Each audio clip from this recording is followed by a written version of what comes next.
পৃথিবীর কোন এতিম যেন বলতে না পারে নবীজি আমার ব্যাপারে কি বলবেন, আমি তো এতিম মানুষ, আর তিনি আমার ব্যাপারে কিভাবে আমার দরদ বুঝবেন। নবীজিকে আল্লাহ পাক এমন এতিম বানালেন, সমস্ত দুনিয়ার এতিমদের সরদার বানালেন। মায়ের পেটে যখন তিনি ছিলেন 6 মাসের সময় মায়ের পেটে থাকাকালীন বাপের এতিম হয়ে গেলেন। যখন প্রসব বেদনা শুরু হয়েছে মায়ের, দুনিয়ায় যখন তিনি আসবেন, হযরতে আমিনা ঘরের ভিতরে বসে তার অবস্থাটা কি, এই সন্তান পৃথিবীতে আসতে পরে যিনি সবচাইতে বেশি খুশি হবেন তিনি তো আজ দুনিয়ায় নাই।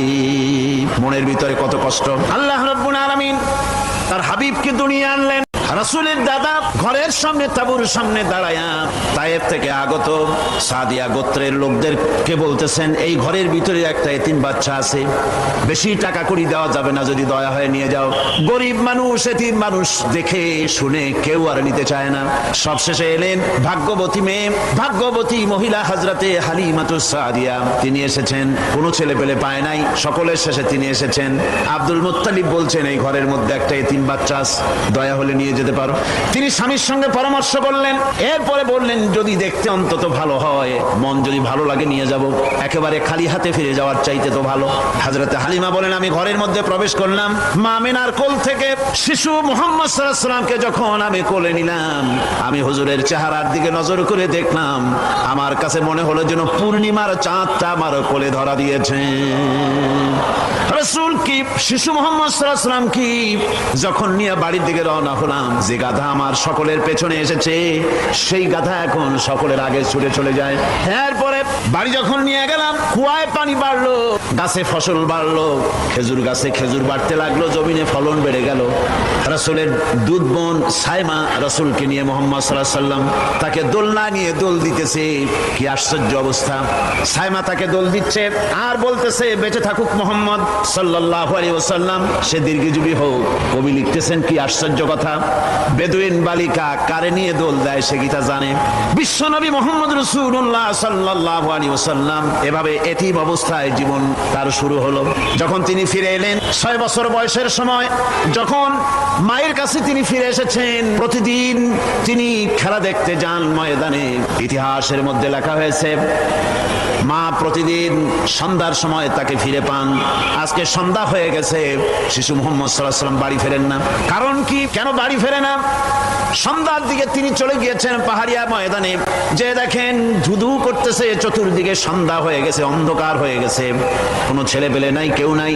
পাহাড়ের পাদদেশে বসে শিশু মুহাম্মদ সাল্লাল্লাহু আলাইহি ওয়াসাল্লাম কাঁদতেছেন। মা প্রশ্ন করলেন, বাবারে সন্ধ্যা উত্তীর্ণ হয়ে গেল, কেন একা একা বসে বসে কাঁদো?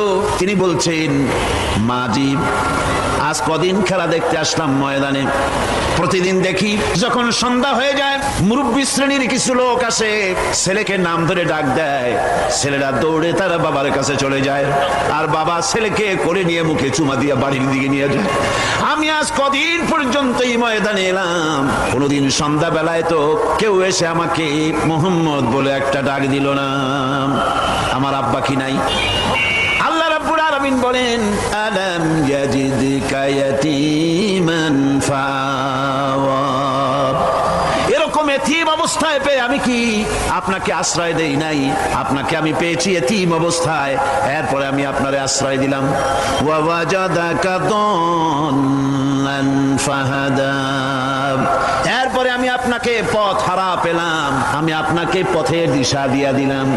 ওয়া ওয়াজাদাকা আইলান ফাআগনা, এরপরে আমি আপনাকে দরিদ্র অবস্থায় পেয়ে তারপরে আমি আপনার দারিদ্র মুক্ত করেছি আপনাকে। সুতরাং ফাআম্মাল ইয়াতীমা ফালা তাকহার ওয়া আম্মাস সাইলা ফালা তানহার ওয়া আম্মা বিনি'মাতি রাব্বিকা ফাহাদ্দিস।